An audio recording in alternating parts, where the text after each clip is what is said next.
What's going on, everyone? I'm just a typical, average American here today to react and learn about how you survive winter in Norway. So, if you're Norwegian, you've survived yet another winter. Congratulations. It's finally March. I mean, it's getting pretty warm here in the United States. I assume winter is ending in Norway as well, right? I mean, I don't know. I guess I don't know for sure, but I have to say, winter here in America was once again, it was very easy. It was pretty mild. I mean, we got a little bit of snow. That was fun. You know, it's easy when we're like, oh, snow, this is great. I think if you're in Norway, you're sick of the snow. You see plenty of snow. It's not like some exciting event for you. so, so today I thought it would be fun to see exactly how you survive a Norwegian winter and how winter in Norway is different to here in the United States. These are the 7 essential tips you need to know to survive Norwegian winter. Let's take a look. Number 1, know when to visit. Ah. Norway's winter is not just one season. It's a tale of 2 winters. November, December and January bring the dark winter, when daylight is scarce and snow isn't always guaranteed. Instead, What? So, is the winter season different in Norway? I was just saying this, like, I assume it's like the same time frame as the United States, but I don't. Maybe winter might be longer in Norway, or it sounds like it based on this. And there's like two winter seasons, dark and light, or I don't know. you'll find rainy streets in the cities, but they're lit up with festive lights and Oh. bustling Christmas markets. Cool. If you're looking for snow-covered landscapes, February, March and early April is what I like to call the white winter. Oh my God. You guys are having snow all the way to early April? Is this true? Maybe it depends on where you are in Norway, like how north or south. You get winter all the way to April? I did not know that. That is quite a bit different than America. Oh my God. This is when Norway transforms into a true winter wonderland, Oh. with longer, brighter days, crisp air, and thick blankets of snow in much of the country, but not all. I was just congratulating you for surviving another winter. Maybe winter isn't even over in Norway. Oh my God. On a recent Northern Lights cruise in October, many people on board were surprised to find there wasn't any snow around. Well, that's because snow typically arrives much later, especially in coastal areas. Oh. If snow is a must for your trip, aim for later in the winter when the chances are higher. Oh, I see. Interesting. Well, the first tip is be careful when you arrive. This is if you're visiting Norway. If you're visiting Norway, you can choose what time of year to go and avoid the winter. Unless you want to experience the winter, then you go in like January, February, March, April, basically. Wow. One of the things I must talk about in Norway in the winter is the importance of wearing the right gear, bringing the right clothing, and using it at the right time. Now, I Okay. meet many people, especially on the cruises, who have checked the weather forecast, for example, and they've seen it's going to be -5 degrees in Alta. And then they arrive on a day like this, it's actually -11, and it feels significantly colder because of the wind chill. Really? And because of the wind. Sounds like in Norway, you have to be a lot more careful about your clothing choice. You have to be a lot more thoughtful about it. Here in America, it's like, you don't have to think that deeply. Most Americans have one winter coat, and sometimes it's not that good. Because you it's so rare that it actually gets really, really, really cold in America, especially depending on what state you live in. In some states, you never need a winter coat at all. Now, the weather forecast can be like that. It can be notoriously unreliable. The temperature can be very much colder than you thought it was going to be. Huh. The other thing is, -5 degrees might not sound very cold, but if you're going on a Northern Lights hunt or another outdoor activity, you're going to be outside in that temperature for potentially many hours. My God. And especially if you're walking through caves made of snow. Where are we right now? Oh my God. If I went to Norway, I would bring all the coats and gloves and hats. It sounds like you can't go too far. The worst thing is to be underprepared, which I think most Americans are underprepared. Like winter comes in America and it's like, "Oh, where even is my coat? I don't even know."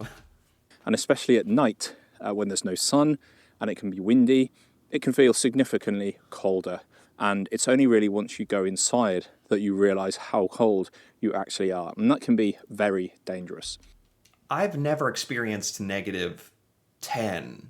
This is Celsius? I think it was 0 degrees Celsius, like at the worst. At the worst in a lot of states. In Norway, it gets to -10 or more? Or I don't think I've ever been that cold in my life.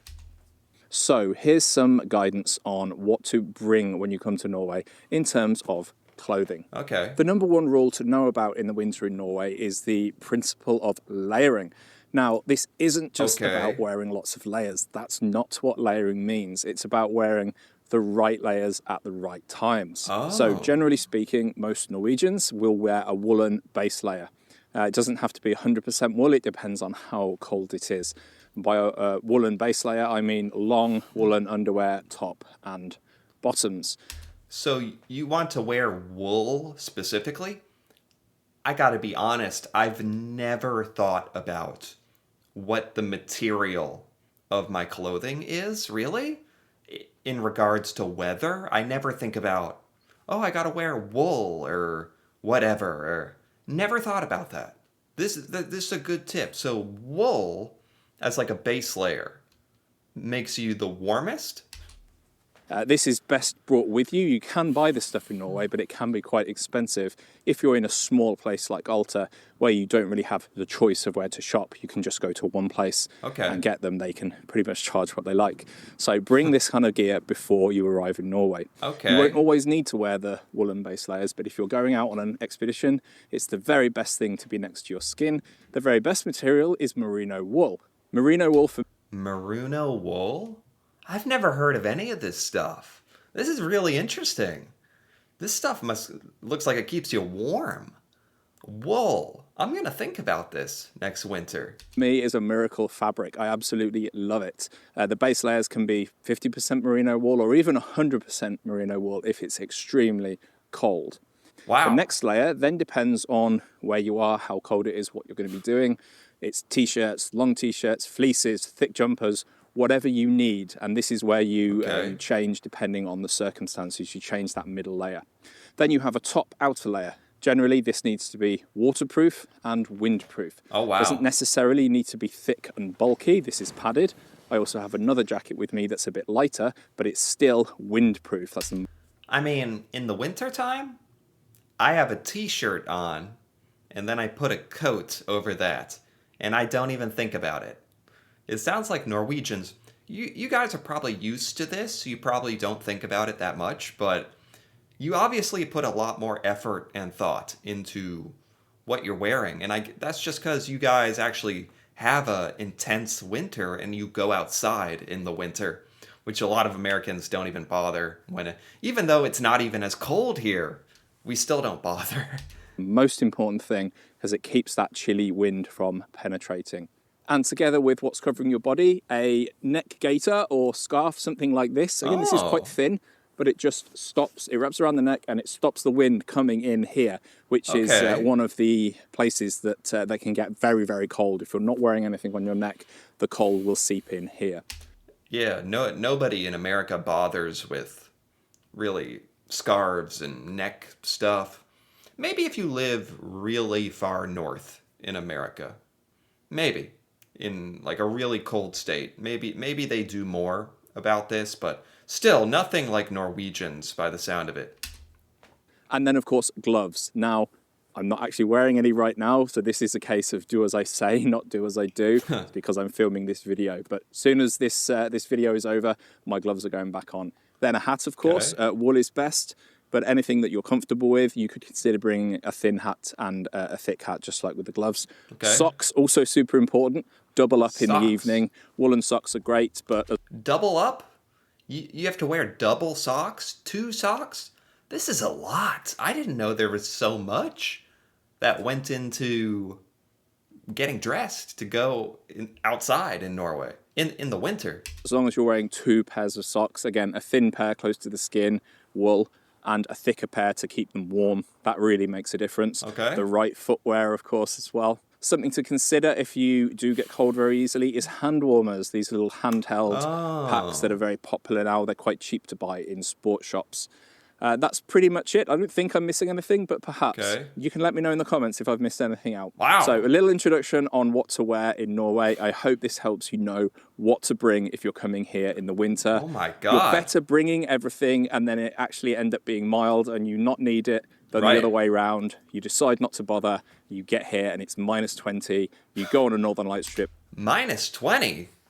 -20? -20? Oh my God. And you have to stay in the bus because it's too cold for you to be out. That would be a disaster. So invest in some good quality clothing, bring an extra bag if you need to, and you're going to have a great time, Wow. whatever the Norwegian winter throws at you. Okay, cool. Before moving on, if you find this video useful, please consider supporting me and the channel on Patreon. Oh, okay. He's just advertising his channel. This channel is called Life in Norway.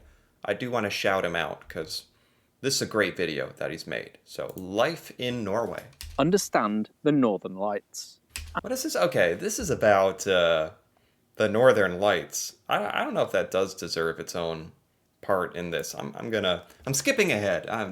That's the Northern Lights. That doesn't have anything to do with surviving the winter in Norway. So let's go to walking on ice. So here we go. Okay, I could see this being a big problem.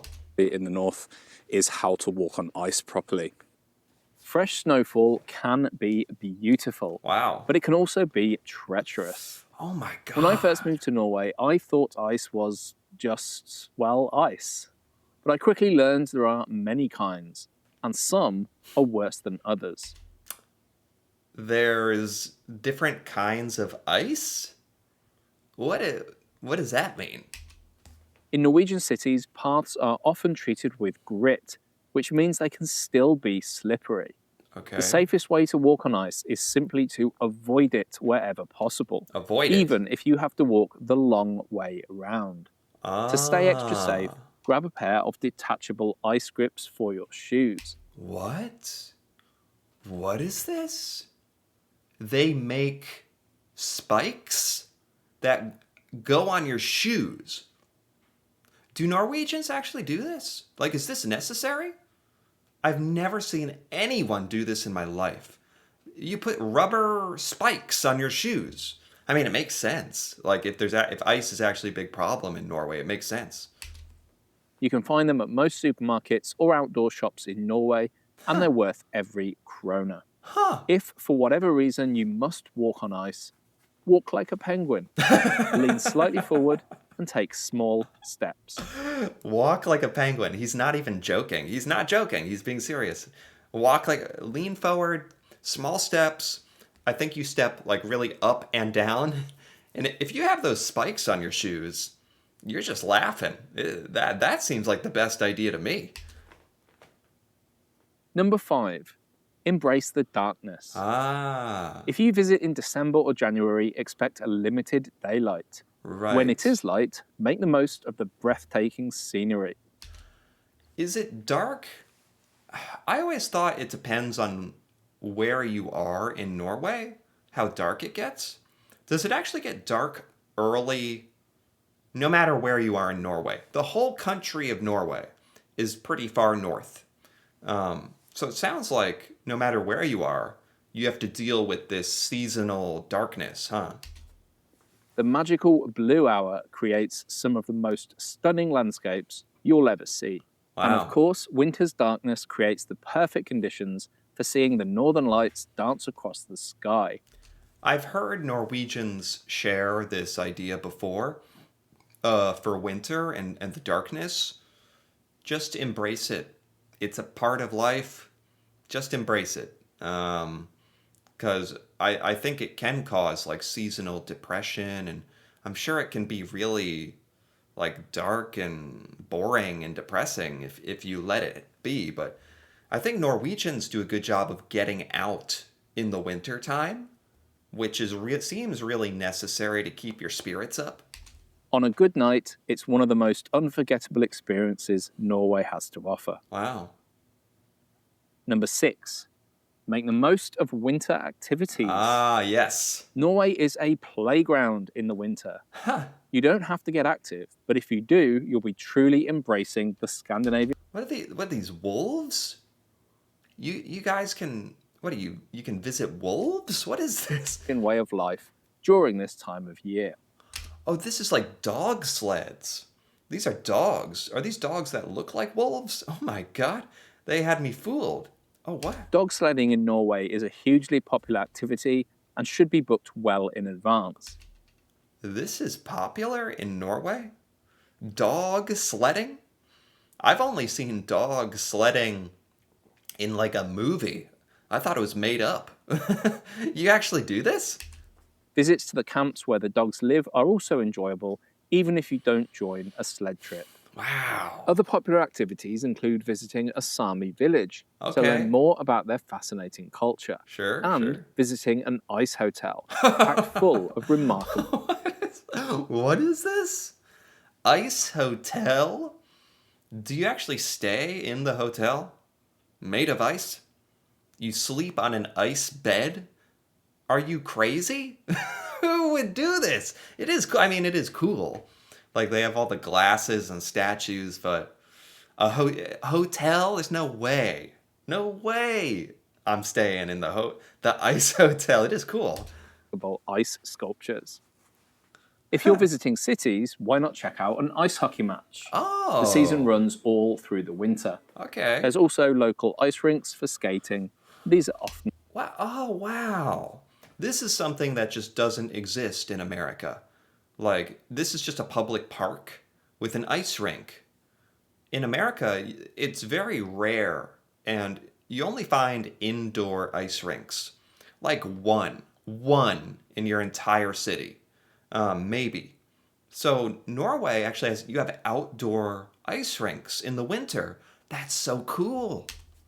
outdoors. For a taste of the fjords without worrying about driving on icy roads, take the train Oh, from wow. Bergen towards Oslo, connecting at Myrdal to join the Flom Railway. Oh, wow. The scenery here is truly spectacular in winter, and unlike summer, you might have the train virtually to yourself. Wow, wow, that's a nice, look at this train. This is a nice train. The fjord views down in Flom speak for themselves. Number 7, have a flexible attitude. Norway's authorities are well prepared for winter weather, keeping roads, railways, and airports running smoothly even in severe weather. That's amazing, because here in America, when it snows, it's chaos. Everything shuts down. We do not have the infrastructure to deal with snow because we don't get it very much. Sounds like in Norway, you guys have the snow plows ready to go. You know how to transport yourselves in the snow, not slip. The airplanes and the trains are still going. It's very impressive. However, nature does still have the final say, and storms, heavy snowfall, or icy conditions can still cause delays or cancellations. Sure, sure. The key to a stress-free winter trip in Norway is flexibility. Be prepared for last-minute changes to schedules and have a backup plan. Yeah, I think a lot of it, this would throw off a lot of Americans because we're typically used to being on schedule. and not having big weather delays. Sounds like in Norway, in the winter, this is just kind of a fact of life that things are gonna be unpredictable. Just in case. Planning ahead is important, especially when it comes to daylight hours. With shorter days in the depths of winter, making the most of the available light is really important for sightseeing and outdoor activities. Right. Websites and apps like ear.no, Norway's go-to weather forecast, which Oh, is also available in English, will help you track conditions and alert you to any possible issues. cool. While Ian Tour is handy for checking public transport schedules in advance. Oh, okay. I hope you enjoyed this guide to visiting Norway in the winter. I did. I did enjoy that. That was really cool. There is a lot more to being prepared in the Norwegian winter than I thought. There's a lot more that goes into it. Specifically, he talked about all the clothing you have to worry about, the weather changes, the transportation, not slipping on the ice. There's a lot of things. Dealing with the darkness and really interesting. Winter in Norway is just it's totally different than America. That's what I've learned. It's so much more intense and there's so much more things you have to be considering about it. So this was super interesting to learn about actually. I feel much more prepared. So anyway, if you enjoyed this, feel free to give this video a like or leave a comment. If you're Norwegian, feel free to give your thoughts on Norwegian winter. Is it still winter wherever you're living in Norway? That'd be cool to hear about. And any other tips for surviving winter in Norway? That'd be fun to hear about. And if you're interested in more videos like this, me reacting to Norway and learning about Norwegian culture and seeing Norwegian things I have never seen before, feel free to subscribe for more. And until then, thanks for watching, and see you next time.